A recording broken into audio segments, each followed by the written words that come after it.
Hello and welcome back to the bottom of the dice bag. I am your host, Game Master George, as we dive into another unreviewed game from DriveThruRPG, taking a look at unreviewed games to see if they might be potential classics or if they deserve to be left at the bottom of the dice bag. With that, let's fire up our little randomizer and see what game we get. All right, randomizing the things, let's see what we get. 3 bones, bare bones fantasy role-playing. Okay, that's interesting. Let's take a look. All right, 3 Bones is a bare bones fantasy role-playing game for a handful of players with a handful of dice. All you need are 3 6-sided dice and some paper for a character sheet.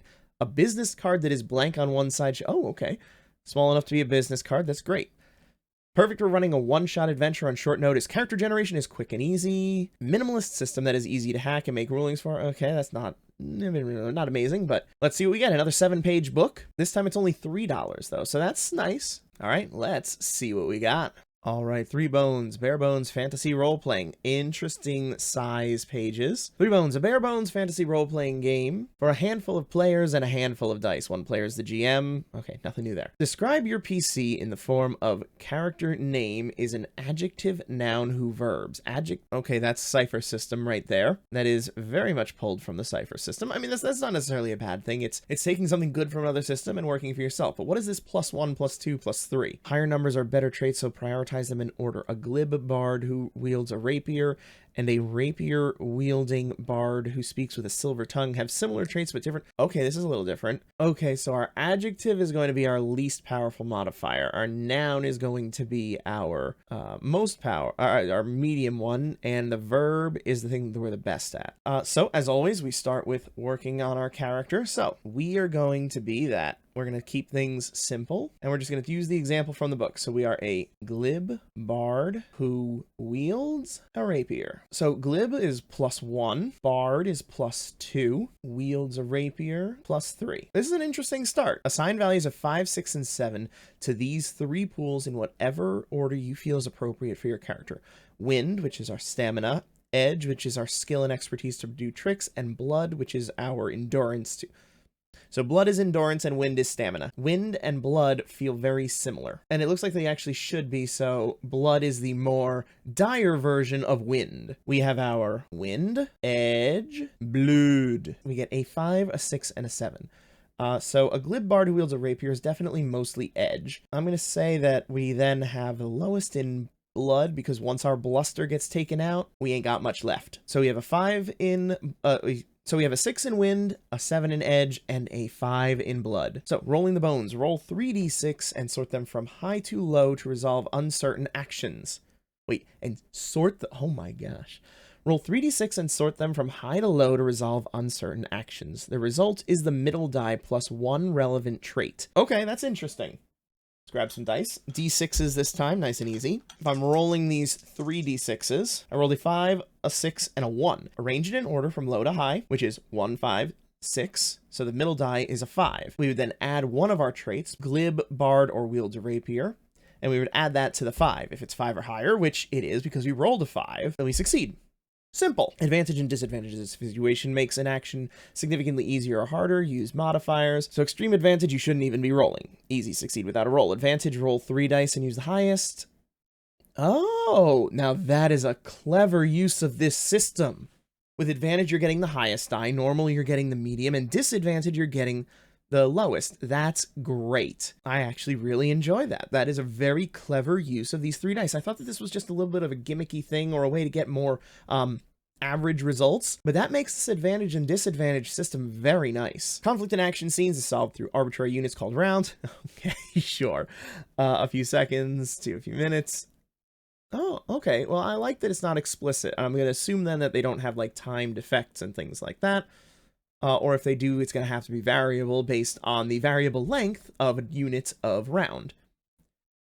Players decide who goes first unless... Oh, interesting. So players decide who goes first. The initiative is... Oh, that's clever. Players decide who goes first. Major players like PCs get individual turns. Minor characters act as a group. Makes sense. That's a pretty common thing. After each turn, the controlling player chooses who goes next among all those who haven't had a turn yet. The last to act can choose anyone to take the first turn the next round.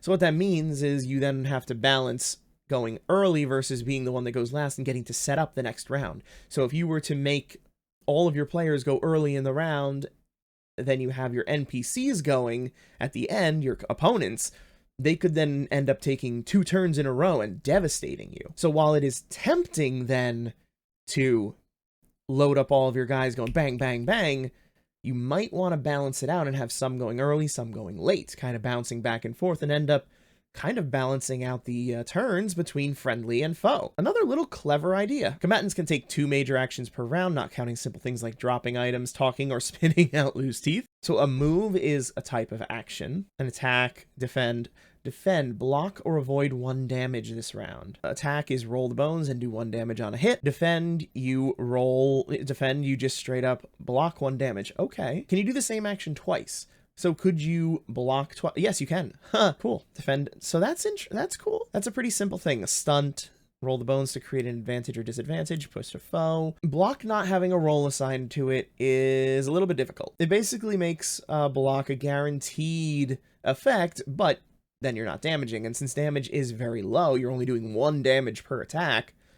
Interesting. Healing. Roll the bones after a rest to recover resources equal to the result. Restore wind after a short rest, or blood after a long rest. Spotlight a trait in a short bonding scene to restore edge equal to the trait's bonus. Oh, cool. So if I'm the glib bard that wields a rapier, and I spotlight my wields a rapier trait by showing off some fancy moves or trying to teach one of my friends how to wield a rapier, then I'm getting 3 edge restored. Whereas if I'm being glib, I only get 1. Okay, that's great. You know what? So far, this actually is great for as far as a lightweight system. Besides your kith and oh gosh, okay, your kith, cultural or vocational background, and your kin, ancestry or lineage. If you want these to be beneficial, make them part of your concept, so they don't actually do anything. For example, elves are renowned for their fencing, archery, and woodland. Farmers are experts in weather prediction, yada yada. However, an elf PC who grew up on a farm won't be significantly better at these things than anyone else without the specific traits. So unless you actually take the traits as part of your 3 words, they don't actually do anything for you. On the other hand, well, okay, they do kind of do things. On the other hand, having a particular background can justify doing some things without a role. So basically, it's giving your implied expertise in a certain area. So a farmer knowing how to till soil. All right, now we're learning a little bit more of the fancy stuff. Tricks and magic. Your concept and traits describe your particular adventurous archetype or vocation. Crafty wizard, dashing swashbuckler, blah blah blah. Your traits give you bonuses of +1 to +3 for your relevant action, but you can also spend points from your edge to do extraordinary things like feats of skill and magic based on your traits. A necromantic elf who wields a spear could spend 1 edge point to direct a zombie. Oh, okay, so the trait that is part of that also then controls how much you can spend for your trick. So if I'm trying to taunt somebody to throw them off balance, I could spend 1 on that. If I'm trying to inspire somebody through song, through my use of being a bard, I could use 2 edge. And if I am showing off a fancy maneuver to try to disarm my opponent with my rapier, I'd have 3 edge to spend. And the amount of edge that you spend determines the potency of the effect. Okay. Combat tricks, you could do extra damage, extra targets. Ooh, that's important. Strategy and tactics, draw wrath. Oh, that's taunting. Weird way of saying it, but makes sense. Disarm, as extra damage, but you give the target a choice to negate all the damage by dropping their weapon. And then you have magic, and magic works the same way. You're basically creating an on-the-fly effect, and then they give you some guidelines here for how you might cost it. Gear and coin. Items you carry are burdens. You can easily carry burdens equal to your full wind. Each burden over the limit costs 1 wind that cannot be recovered until burdens are reduced. So our glib bard who wields a rapier with 6 wind can carry 6 burdens. 1 coin equals 1 week of labor. Weapons are largely a matter of style, but they don't really do anything. Trade-offs to consider have advantage over long weapons are inconvenient to carry, but have advantage over short weapons. Okay, now we're getting into a bit of the place where rules are important. And that is where this is lacking. So they just have little notes here, like longer weapons are inconvenient to carry, but have advantage over short weapons, except in close quarters. That list of conditions is a difficulty in play. Yes, you can say that it's about applying logic to the weapon, trying to figure out how it would logically match up against something else. But the problem is that much logic comes down to personal preference, personal ideas, and it expects you to be able to make those on-the-fly calls and do it well. This is not something that is for a novice GM. The system itself is very simple, and that simplicity is both a benefit and a weakness. It is a good thing because it makes it easy to pick up and go, but it makes for more difficult on-the-fly calls, such as this. What actually constitutes a longer weapon? How close do you actually need to be in order to get the shorter weapon having an advantage again? Then you have to consider things like a long thrusting weapon versus a long chopping weapon. What if it's a weapon with a small edge on the end? All of these things are ideas that need to be accounted for, either by the rules themselves or by the players at the table. So what this means is you're going to end up with every roll that happens, players arguing for why they should be getting advantage because of this situation, and you're trying to weigh that against the advantages that you believe your NPCs have. This is definitely a valid style of play, and you see it a lot when you're watching a more narrative-focused actual play series. See Dungeons and Daddies. And that's not to say it's a bad thing, but it does take experience to know how to balance those effects on the fly. Exploits and advancements. After each session, each PC gains 2 exploits, one decided by the player and one suggested by the GM or another player. Exploits are short sentences about a significant, impressive, character-defining, or educational experience that PC had. They don't need to be successes, okay. In future sessions, a PC may draw on experience by tapping exploits. Mark an exploit with a check mark and gain an edge point to spend immediately on a relevant trick. These checks are cleared after each session. Okay, so the exploits give you the ability to get an extra edge when you have a situation that's based on your past exploit. It's similar to the scars system of don't rest your head. They can also be spent permanently. Yeah, this is very much like that. Spent permanently to alter a PC's traits. 2 exploits to change the adjective trait, 4 to change the noun, and 6 to change the verb. And that's change, not increase. So it's not like you're strengthening yourself, you're just having a horizontal progression. So I could say, instead of wielding a rapier, maybe I spent some time in the spirit world and I developed the ability to wield a spectral weapon instead. PCs can only have 3 core concepts at a time, but additional adjectives and nouns can be added to the PC's name as epithets. Epithets? How do you pronounce that word? 2 exploits to add an adjective. 4 for a specific noun. Alright, so there's a slight problem here. You have given now 2 different ways of advancing your sheet. One is changing your existing values, and one is adding new ones, though you can't add a verb. What should happen is it should be cheaper to change a value than it is to add one.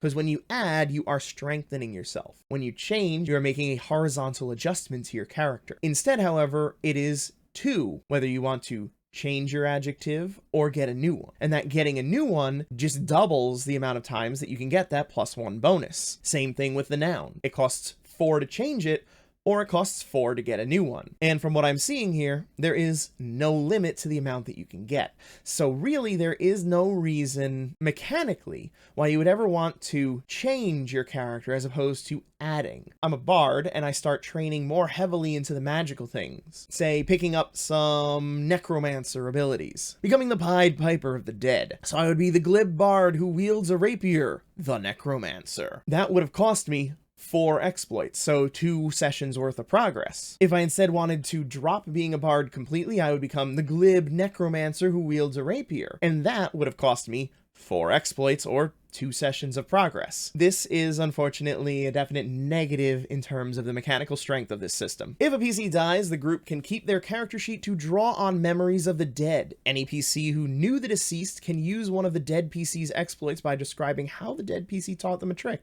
Okay, that's pretty cool. So if you die, your sheet basically becomes exploits that can be used by the other players. However, they can only be used once and they can't be used to advance your sheet. Very cool. And you can get a signature item at the same cost as a trait. So 2 exploits per +1 bonus. So again, we reach another point where there's no reason to use the change option. You could instead just get yourself another item. That's going to give you the same effects as if you were getting that name change. All right, then we have adversaries, and then we have a simple little adventure. All right, so those are the bones of 3 bones. So what do I think of it? Well, before I give my review, let's take a look at the numbers. Hello, I am once again your Professor Game Master George, here to teach you about the math behind 3 bones. Now, this system is interesting in that it does not utilize simply a highest roll, but rather produces a set of results for every single attempt and then uses the median. This serves to have more predictable results, as rather than relying on just a single die outlier, we are including multiple dice as part of the calculation without inflating the results. This will result in more frequent middling dice rolls, which is good for having predictable results for your system. However, when you then begin adding on modifiers to your rolls, it does begin to skew these results further toward reliable success. Now, with 3 dice, each with 6 possible results, we have 216 possible combinations of all 3 dice. When we are looking at the standard rolling, we are then going to be taking the middle result for each of them. That is not the middle as in the average. Instead, we are arranging the dice from smallest to largest and taking the median,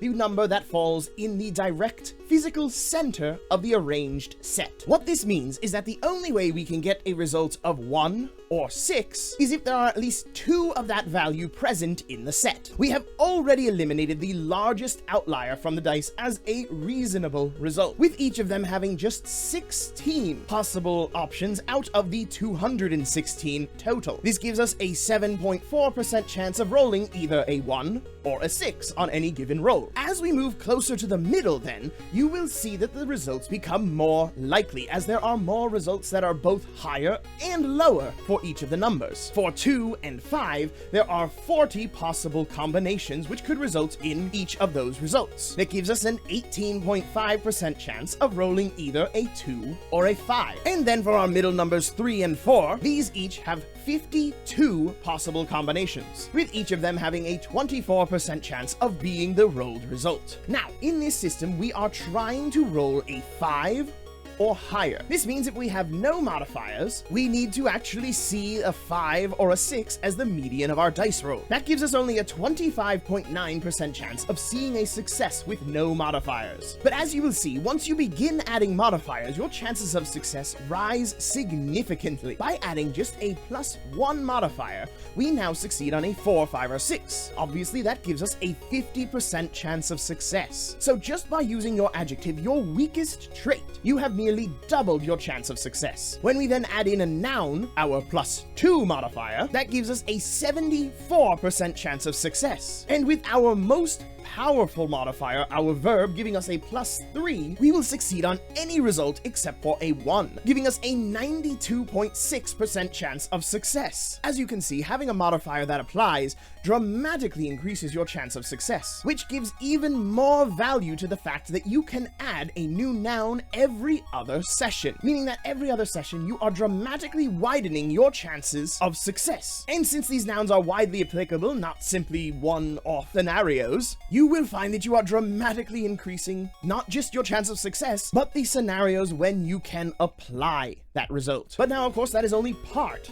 of the story. We also have advantage and disadvantage. While a normal roll uses the median, when you roll with advantage, you take the highest number. That means that you will only be able to roll a 1 if you roll 3 ones. Just one possible combination. As you can guess, that also incredibly skews these results. When you roll with advantage, it is almost impossible not to succeed. When you have no modifier, instead of the 24% chance of the normal roll, you now have a 70.4% chance of success when you roll with advantage. And it gets even more intense. If you have your adjective, you are rolling an 87.3% chance of success. With a noun, your middling value, you have a 96.3% chance of success. And with your verb, you virtually cannot fail, as you will succeed 99.5% of the time. The only possibility of failure being when you roll those 3 ones. Now, looking at the other side of the equation, you would expect this to be similarly punishing. However,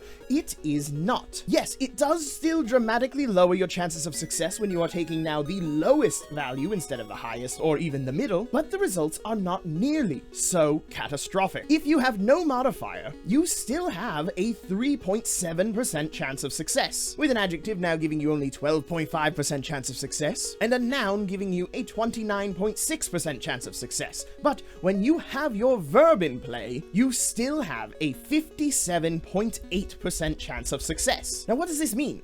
This means that by choosing your words carefully, making sure that they are applicable to the widest scenario possible, or just easily tweaked into whatever you might need, you can render yourself basically incapable of failure. And then to make things even better, you can begin piling on additional nouns to get those extra +2s, cementing this as a game with an interesting concept, but some difficulties when it comes to the actual math. So as for my thoughts on the game, it is very light, very loose. This is the kind of game that you would come up with when you don't have a system, you just have a couple dice, you're drinking around the table, and you're just trying to have a little light night of roleplay. This takes those improvised game rules you might have come up with at the table and turns them into an actual written book. The dice system, with rolling 3 d6s and keeping the middle, or then going to the highest or lowest, is an intriguing way of approaching dice rolling, and it definitely skews more toward a middle of the pack roll. But there are areas where the looseness definitely hurts this system. In terms of the gear, it makes it very difficult to adequately balance different types of gear, leading you to having to make calls on the fly based on arguments by players. Listening to your players and having them come up with cool ideas is not necessarily a bad thing. It can be difficult to say no to your players' ideas if there are not hard and fast mechanics to back up your no. It can feel to your players like you're coming up with impediments because you just don't want them to succeed, while to you as the game master, it is just you applying logic that your players may not have all the information for. It is something that can be good for certain tables,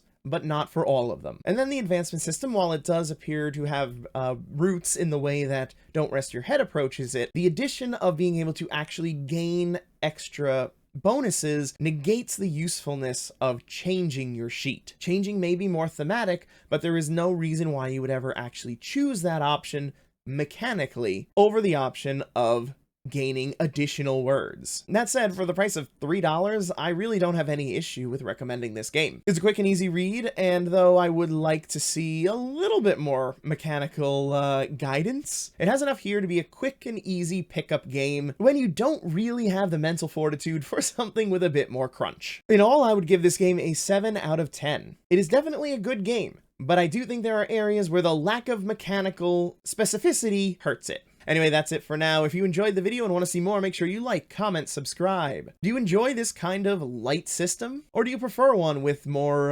crunchy bits? And what do you think of this new format? This is the second time that I'm doing this, and I think it has some potential, though I still need to experiment with it quite a bit, but it is something nice and light for me to put together between some of our more involved videos. A big thank you to our patrons as always, and we will see you next time at the bottom of the dice bag.